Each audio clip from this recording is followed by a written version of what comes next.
안녕하세요. 이 이야기는 실화를 바탕으로 창작하여 제작된 이야기입니다. 여러분의 많은 관심과 구독과 좋아요는 큰 힘이 됩니다. 늦봄이 무더운 여름으로 변해가는 시절, 햇빛이 창문을 통해 들어오고 있었어요. 박영숙은 침대에서 천천히 눈을 떴습니다. 팔순에 가까운 나이지만 그녀의 몸은 제 시간에 깨어났습니다. 50여 년을 남편과 함께 지낸 습관이라 할 수 있겠죠. 남편은 더 이상 옆에 없었지만 말입니다. 영숙은 침대에 앉아 두 발을 내려놓았습니다.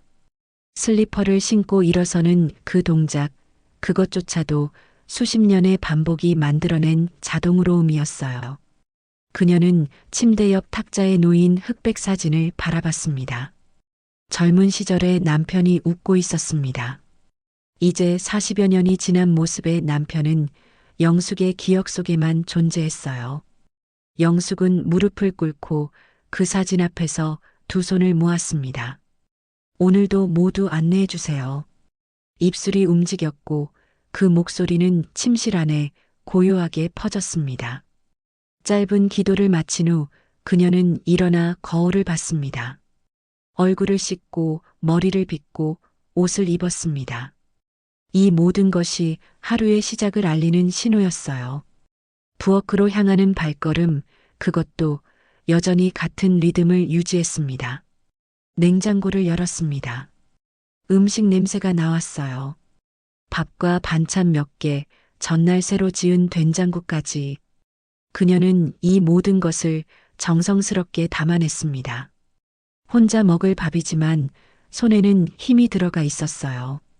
식탁에 앉은 영숙은 밥을 담고 반찬을 펼쳤습니다. 국을 따르는 손이 조금 떨렸어요. 요즘 자주 그렇습니다.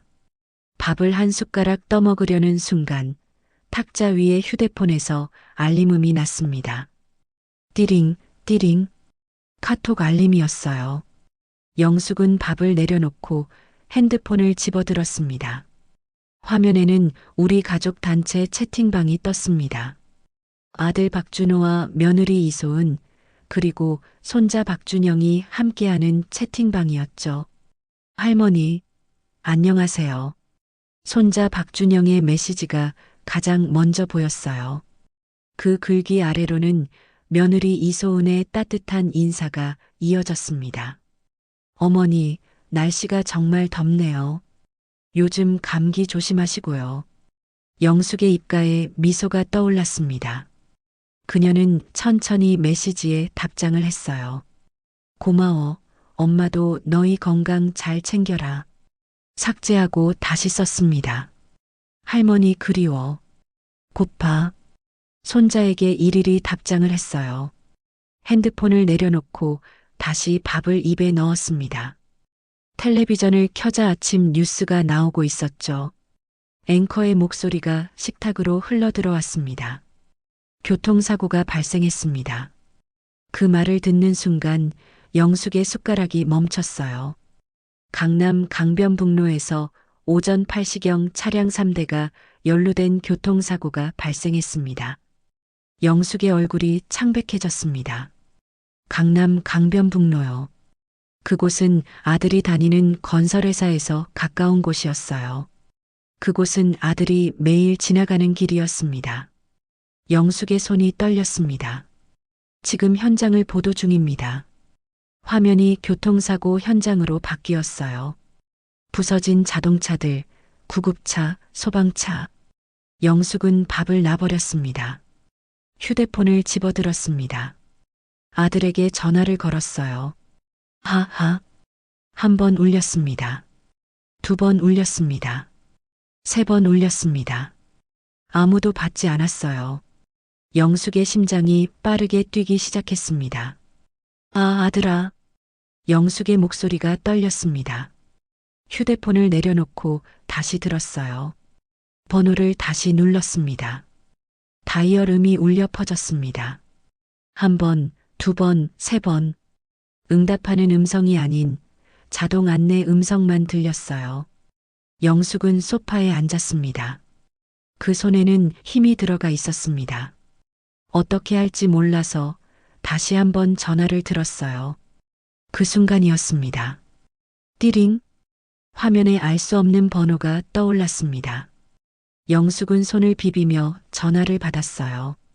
안녕하세요. 혹시 박준호 씨의 어머니신가요? 남자의 목소리였어요. 공식적이고 차분했습니다. 네, 네, 맞습니다. 영숙이 말했습니다. 저는 강남 경찰서의 경찰관입니다. 죄송하지만 전달해야 할 안타까운 소식이. 그 말이 끝나기 전에 영숙은 알았어요. 모든 것을. 그 목소리, 그 톤, 그 단어들이 말해주고 있었습니다. 아니. 영숙의 입에서 신음이 흘러나왔습니다. 경찰의 말은 계속되었지만 그녀의 귀에는 아무것도 들리지 않았어요. 교통사고로 인해 즉시 병원으로. 영숙은 휴대폰을 떨어뜨렸습니다. 그것이 카펫 위에 떨어지며 내는 소리도 들렸지만 그녀는 그것을 집어들 힘이 없었어요. 택시, 택시. 거리로 나간 영숙은 손을 들었습니다. 지나가던 택시가 멈췄어요. 대학병원이요. 빨리. 그녀의 목소리가 떨렸습니다. 택시기사는 영숙의 표정을 보고 급히 출발했어요. 차 안에서 영숙은 계속해서 핸드폰을 들었다 놨다를 반복했습니다. 아들에게 전화를 거었어요. 안녕하세요? 며느리 이소은의 목소리가 들렸습니다. 아, 며느리는 봤네요. 소은아, 준호가 어디야? 어머니. 죄송합니다. 이소은의 목소리가 떨렸습니다. 아니, 연기하고 있었어요. 영숙은 알 수 없었지만 이소은은 그렇게 대답했습니다. 지금 병원으로 가고 있어요. 교통사고가. 영숙은 택시에서 내렸습니다. 병원 응급실의 자동문이 열렸어요. 박준호. 그녀가 외쳤습니다. 간호사가 그녀를 맞았어요. 환자분 성함이 어떻게 되세요? 박준호, 박준영. 아들과 손자. 영숙의 목소리가 점점 높아졌습니다. 간호사는 그녀를 한 병실로 안내했어요. 투명한 커튼 안에 누워있는 두 구의 시신을 봤을 때 영숙의 세상이 멈췄습니다. 한 명은 낯익은 얼굴의 남자. 그녀의 아들이었어요. 다른 한 명은 작은 몸의 아이. 그녀의 손자였습니다. 영숙의 무릎이 꺾였습니다. 그녀는 바닥으로 쓰러질 뻔했어요. 곁에 의료진이 그녀를 붙잡았습니다. 어머니, 앉으세요. 의료진이 의자로 그녀를 옮겼어요. 한 의사가 그 앞에 섰습니다. 입술이 움직였지만 영숙의 귀에는 소리가 들리지 않았어요. 단지 영상만 보였습니다. 아들의 얼굴, 손자의 얼굴, 그 얼굴들이 움직이지 않는다는 것을 그녀는 안다는 깨달음이 몸을 짓누르고 있었죠. 어머니. 의사의 목소리가 멀게 들렸어요. 지금 현재 심정지 상태이며. 영숙은 고개를 돌렸습니다. 의사를 봤지만 그의 얼굴이 흐릿했어요. 손이 떨렸습니다. 바닥에 떨어진 휴대폰에서 벨이 울렸습니다. 띠링, 띠링. 이소은의 전화였어요. 아무도 받지 않았습니다. 3일이 지났습니다. 장례식장의 입구에 커다란 안내판이 세워져 있었어요. 고인 박준호, 박준영. 그 이름들을 보는 것만으로도 현실이 아닌 듯 했습니다. 관 2개가 나란히 놓여 있었어요. 아버지와 아들이 함께 떠나는 모습. 이런 일이 존재할까요? 이런 순서가 맞을까요? 영숙은 검은 상복을 입고 있었습니다. 그 옷의 무게가 그녀의 몸을 누르고 있었어요. 회실 의자에 앉은 영숙의 얼굴은 창백했습니다. 눈빛은 고정되어 있었죠. 사람들이 찾아왔습니다. 옛 제자들, 직장 동료들, 이웃. 그들은 헌화를 하고 절을 하고 조의금을 전했어요. 정말 안 됐어요. 영숙 선생님. 어떻게 이런 일이. 저희도 정말. 말들이 떠돌았지만 영숙의 귀에는 제대로 들리지 않았습니다. 그녀는 고개만 끄덕였어요. 오후 일시경 이소은이 도착했습니다. 검은 상복을 입은 그녀의 얼굴에는 눈물의 흔적이 있었어요.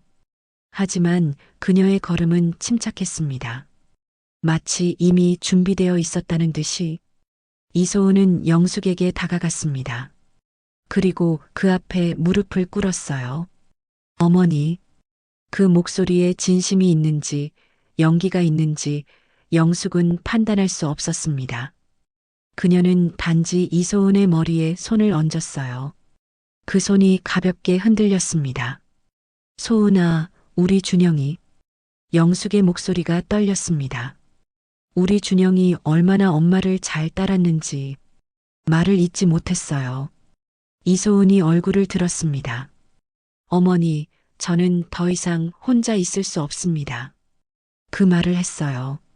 제발, 저를 받아주세요. 영숙은 이소은을 바라봤습니다. 슬픔에 잠긴 며느리의 얼굴. 그녀도 고통받고 있다고 생각했어요. 그녀도 남편을 잃었고 아들을 잃었습니다. 영숙은 이소은을 일으켰습니다. 당연하지, 소은아. 우리는 가족이야. 그 말이 얼마나 의도되지 않은 비극을 낳을지 몰랐어요. 오후 3시 법무사가 나타났습니다. 서류를 들고 있었어요.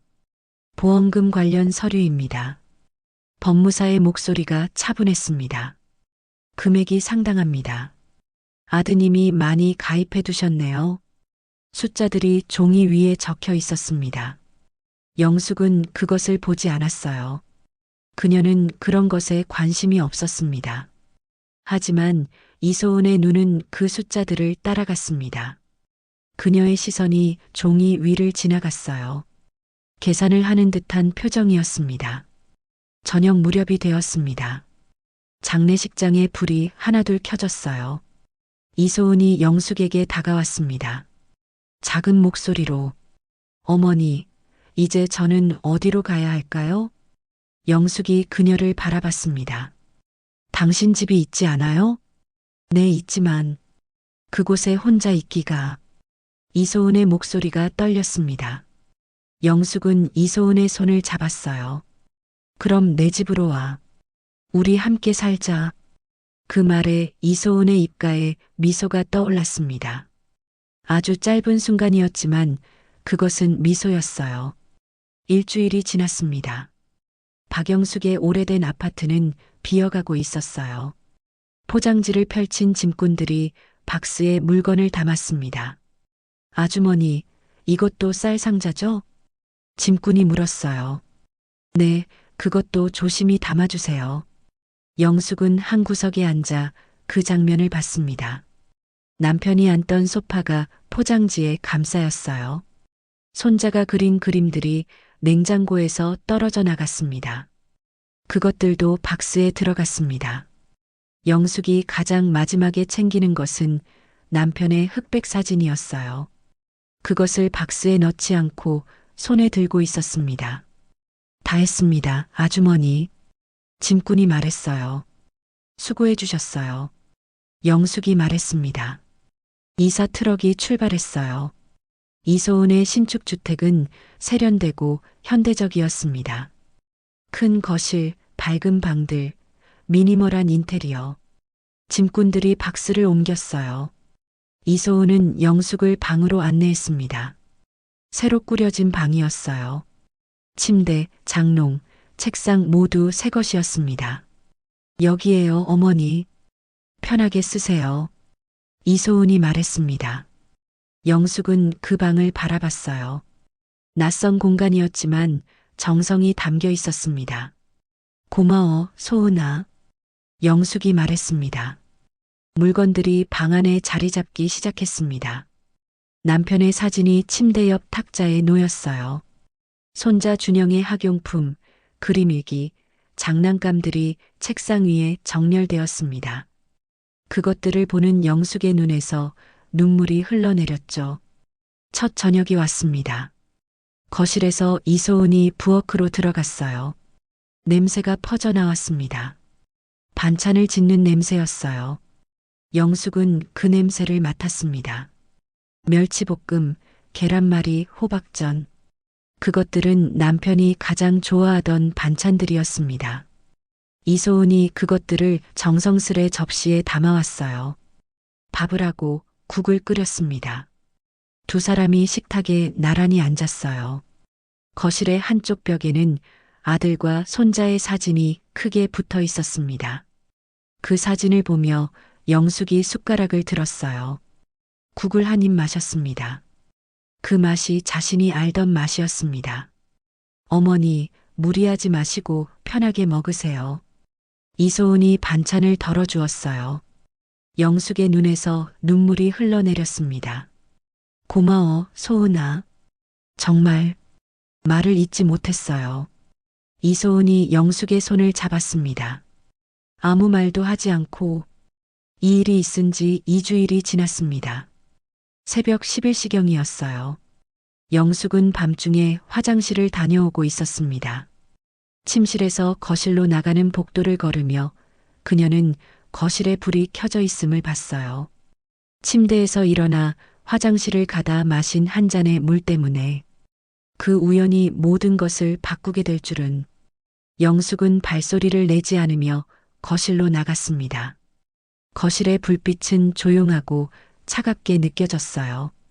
이소은이 소파에 앉아 있었습니다.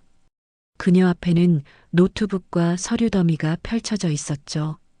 영숙은 목재 벽장 뒤에 몸을 숨겼습니다. 이소은의 손가락이 계산기 위를 빠르게 움직였어요. 정확하고 계산적인 움직임이었습니다. 그 옆에 있는 문서에는 글씨가 인쇄되어 있었어요. 박준호 생명보험 청구 처리 완료. 그리고 그 아래에는 금액이 적혀 있었습니다. 3억 원. 영숙의 심장이 한 박자 쉬었어요. 이소은이 휴대폰을 집어들었습니다.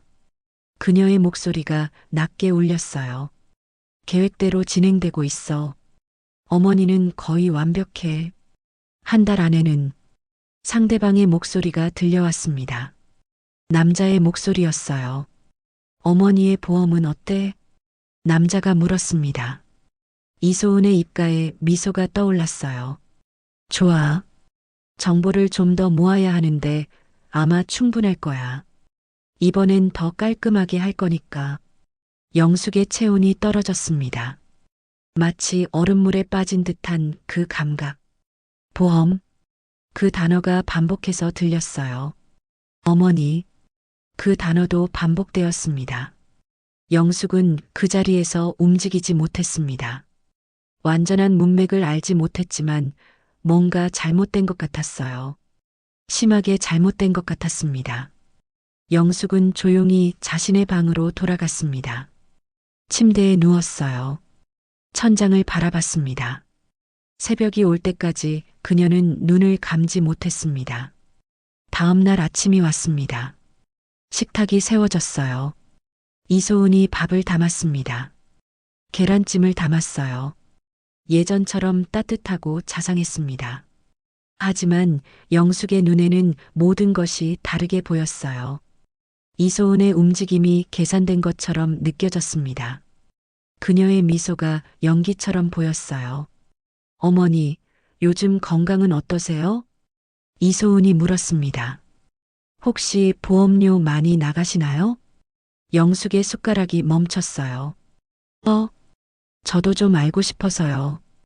혹시 어머니 통장에 제가 권한을 받을 수 있을까요?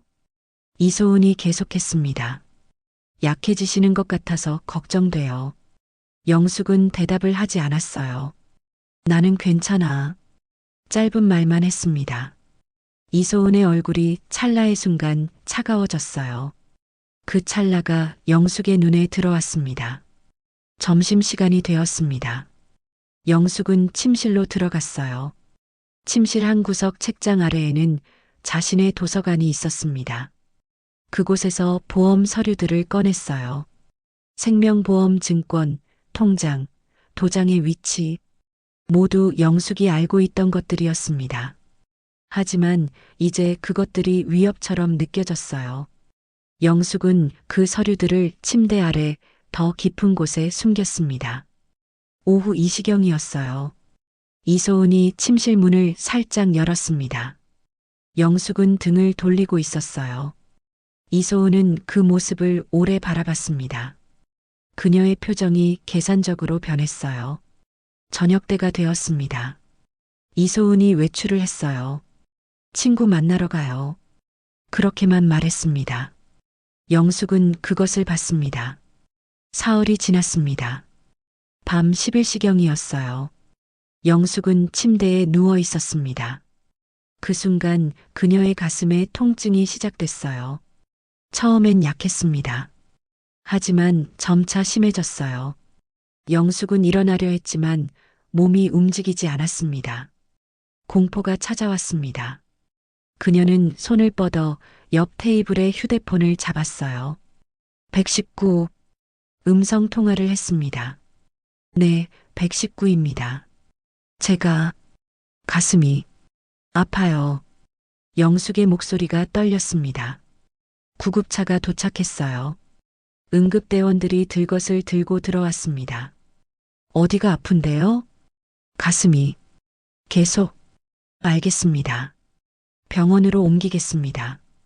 응급대원들이 영숙을 들것에 실었어요. 이소은이 나타났습니다.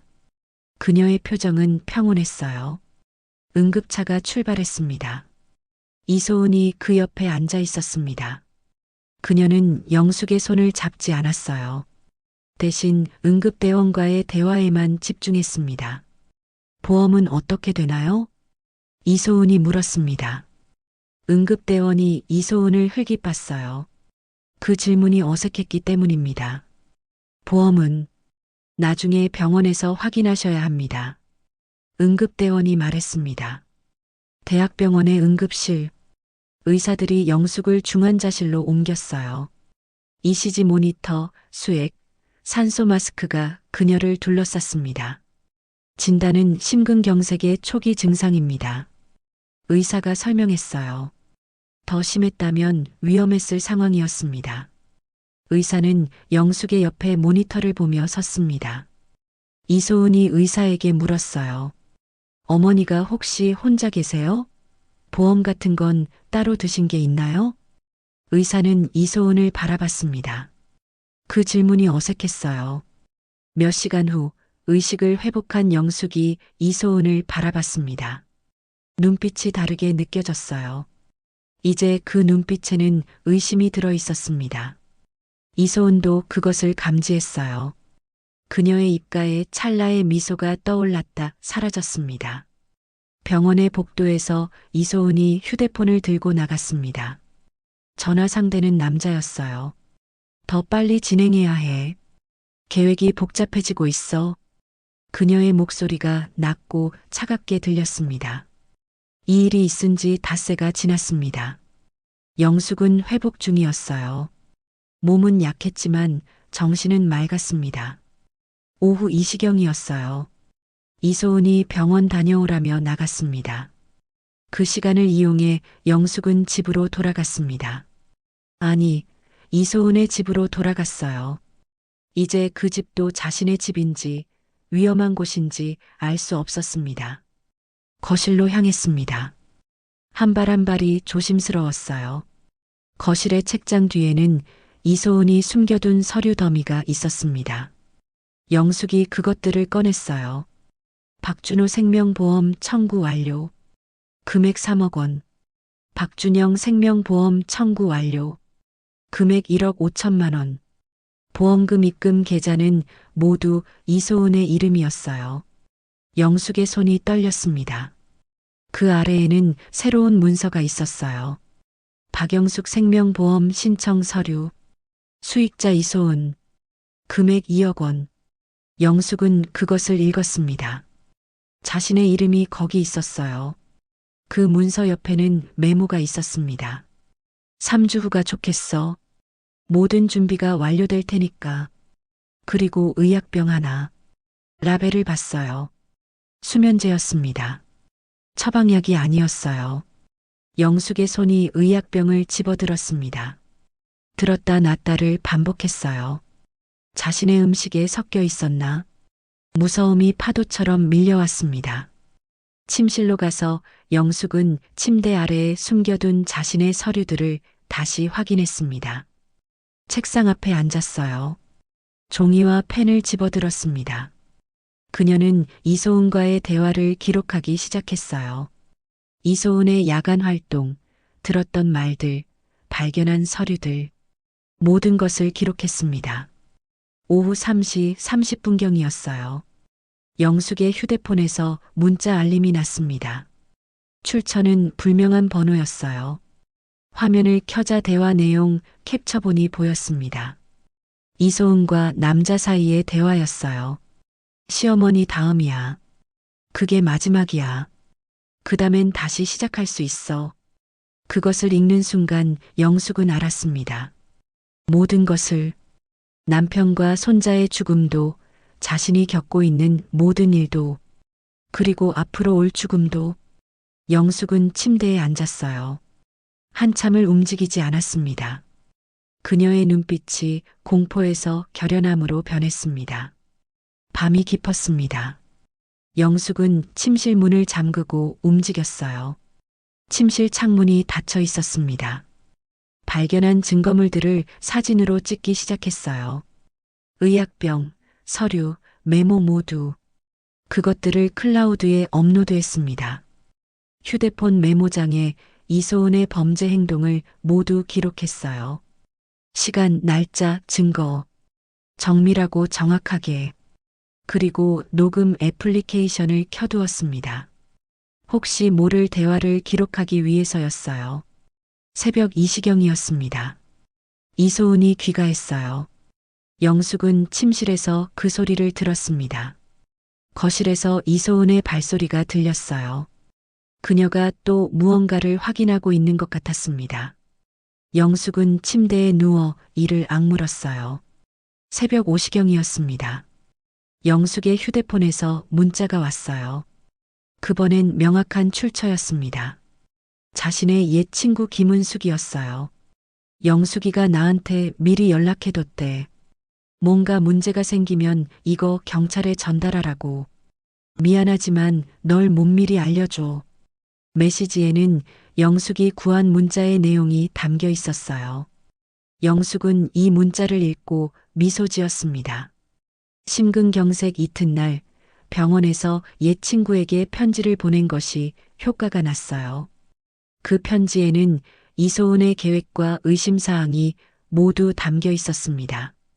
그리고 혹시나 하는 마음으로 지인의 휴대폰을 빌려 이소은의 대화 내용을 직접 찍어서 보냈었어요.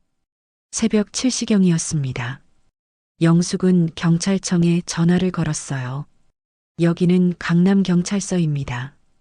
제 며느리가 제 아들과 손자를 살해했습니다. 영숙의 목소리는 약했지만 명확했어요.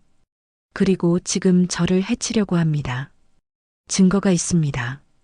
신고 후 2시간이 지났습니다. 오전 9시였어요. 경찰차가 주택 앞에 도착했습니다. 2명의 경찰관이 내렸어요. 인근 주민들이 창문을 통해 봤습니다. 경찰관들이 초인종을 눌렀어요. 이소은이 문을 열었습니다. 그녀의 얼굴에는 순간 당황이 떠올랐다가 사라졌어요.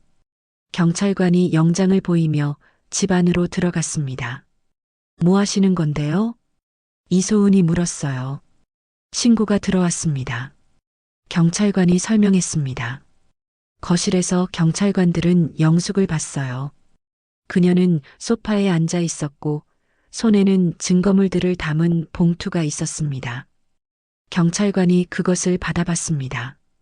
의약병, 보험 서류, 기록된 메모, 사진들. 이소은이 말했어요. 어머니께 드리려던 거예요. 착오가 있었던 거라고요. 그러나 경찰관은 이미 증거들을 검증하고 있었습니다. 이 약은 누구 처방약입니까? 이소은이 대답하지 않았어요. 박준호, 박준영의 사고에 대한 재조사를 시작했습니다. 경찰관이 계속했습니다.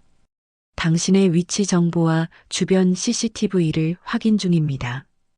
이소은의 얼굴이 창백해졌어요. 그녀는 경찰에게 말했습니다. 변호인을 원합니다. 경찰관이 수갑을 준비했어요. 이소은이 저항했습니다. 어머니, 어머니가 날 버리시는 거예요? 영숙은 이소은을 바라봤습니다. 말이 없었어요. 이소은이 거실의 문 앞에서 경찰에게 끌려갔습니다. 그녀의 목소리가 집안에 울렸어요. 이웃들의 눈이 주택 앞에 모였습니다. 경찰차가 출발했어요. 영숙은 소파에 앉은 채 움직이지 않았습니다. 체포 후 넉 달이 지났습니다. 여름이 가고 가을로 접어드는 시절이었어요. 서울지방법원 형사 제3부 법정. 오후 1시였습니다. 법정의 문이 열렸어요. 판사가 입장했습니다. 모두 일어섰다가 앉았어요.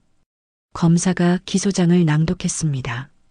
피고인 이소은은 보험금을 취득할 목적으로 피해자 박준호, 박준영을 교통사고로 위장하여 살해한 혐의와 박영숙을 해칠 목적으로 의약품을 투여한 혐의로 기소합니다. 이소은이 피고인석에 앉아 있었어요. 검사실 앞에는 여러 증거물이 놓여 있었습니다. 의약병, 녹음 파일, 위치 정보. 영숙은 증인석에 앉았어요. 그녀는 까만 옷을 입고 있었습니다. 검사가 물었습니다. 언제부터 피고인을 의심하게 되셨습니까? 영숙이 대답했어요. 그녀는 단절적이고 명확하게 사건을 설명했습니다. 심근경색 이후 발견한 서류들, 녹음된 대화, 의약병, 모든 것을 시간 순서대로 설명했어요. 검사실 변호인이 물었습니다. 이것이 반드시 피고인의 소행이라는 증거는 없지 않습니까? 영숙이 대답했어요. 제 아들과 손자가 죽었습니다. 그것이 사고가 아니라는 것을 아무도 모르고 있었습니다. 하지만 여기 있는 증거들은 그것을 명백히 보여줍니다. 법정이 고요해졌어요. 판사가 이소은에게 최후 진술 기회를 주었습니다. 이소은이 일어났어요. 그녀의 얼굴에는 감정의 흔적이 없었습니다. 저는 후회하지 않습니다. 그녀가 말했어요. 제가 받은 고통을 생각하면 검사가 중단시켰습니다. 당신이 받은 고통이 네 사람의 죽음을 정당화합니까? 침묵이 흘렀어요.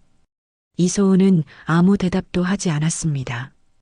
판사가 판결을 내렸습니다. 피고인 이소은은 살인죄, 미수살인죄로 징역 20년을 선고합니다. 법정이 조용해졌어요. 이소은의 얼굴에 처음으로 감정이 떠올랐습니다. 분노였어요. 그녀는 경찰관에게 끌려갔습니다. 영숙은 증인석에서 일어났어요. 그녀의 얼굴에는 복수의 쾌감도 만족감도 없었습니다. 오직 깊은 피로와 슬픔만 있었어요.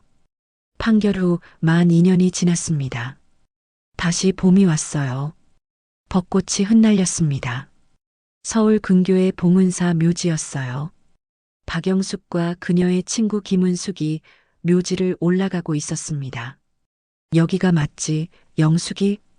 김은숙이 물었어요. 네, 여기가 준호와 준영이 있는 곳이야. 영숙이 대답했습니다. 묘비 앞에 도착했어요. 박준호, 박준영. 이름이 나란히 새겨져 있었습니다. 영숙은 한 손에 들었던 꽃을 내려놓았어요. 김은숙이 물을 붓는 것을 도왔습니다. 영숙은 무릎을 꿇고 묘 앞에서 절을 했어요. 2번, 3번.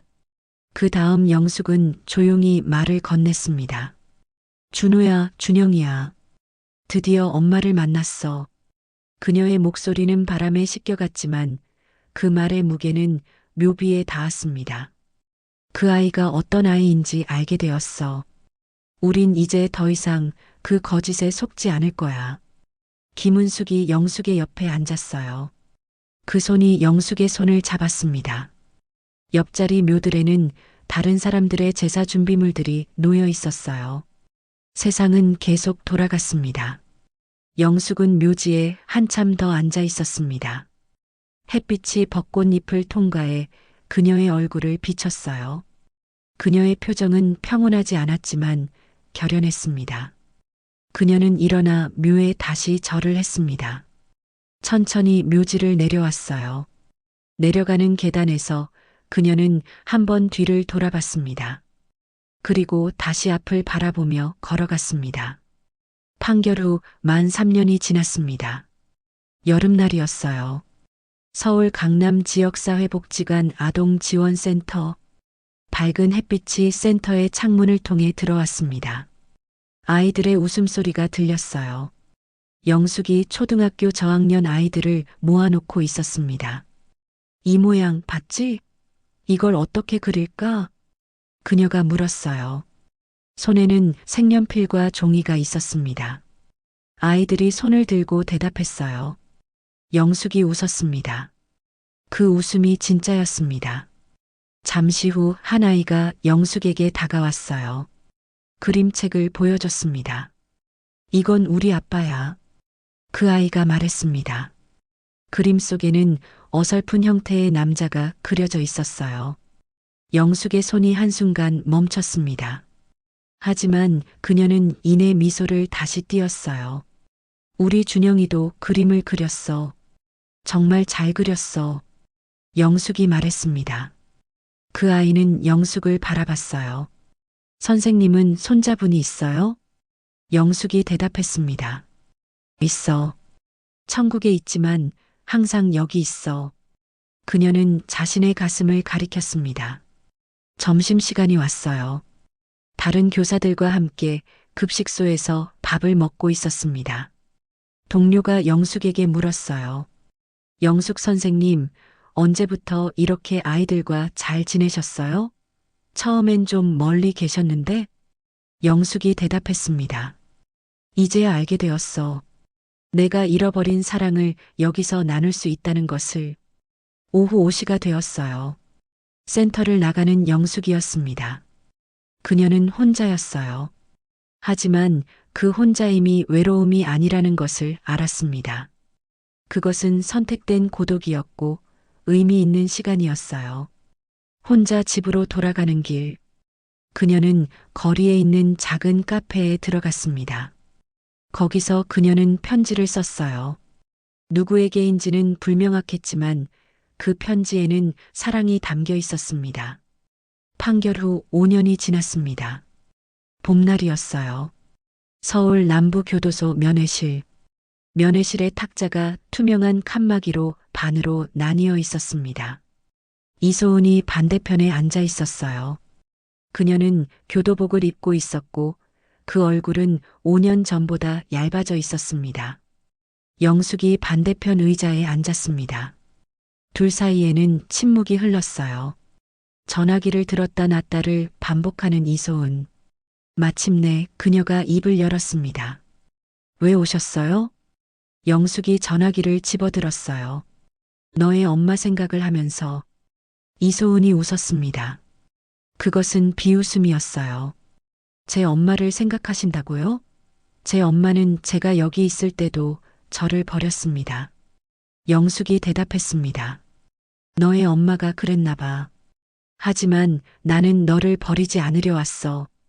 비록 용서할 수는 없지만 말이야. 이소은이 침묵했어요. 얼마 후 그녀가 물었습니다. 어머니, 저는 왜 이렇게 태어났을까요? 영숙이 오래 생각했습니다. 그리고 천천히 말했어요. 모르겠지만 이제는 노래해야지. 내가 무엇을 했는지 그게 전부가 아니야. 이소은의 눈에 눈물이 흘러나왔습니다.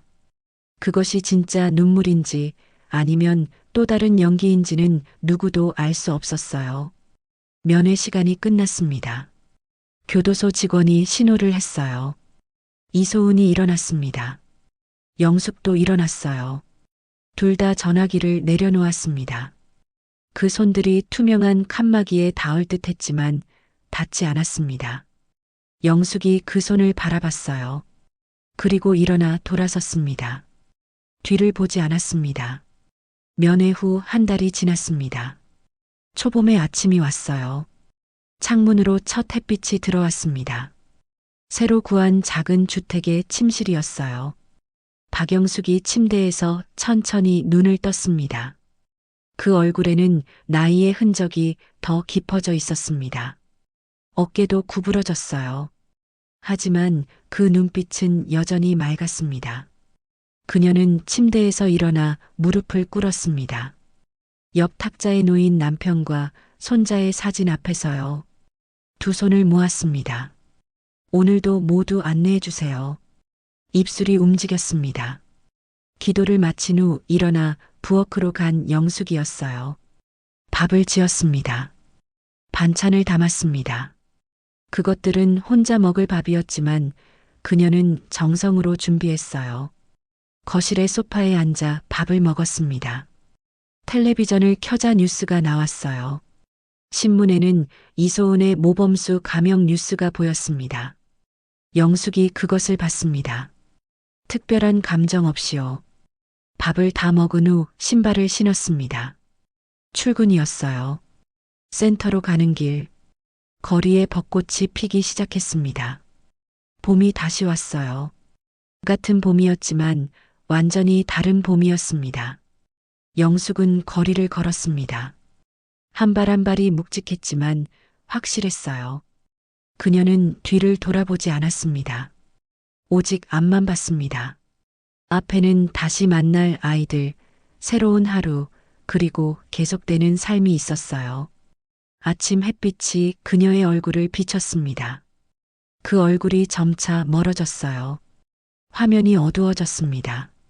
이 이야기를 끝으로 삶은 예측 불가능하지만 그 속에서 우리가 선택한 진실과 용서가 우리를 만든다는 말을 전합니다.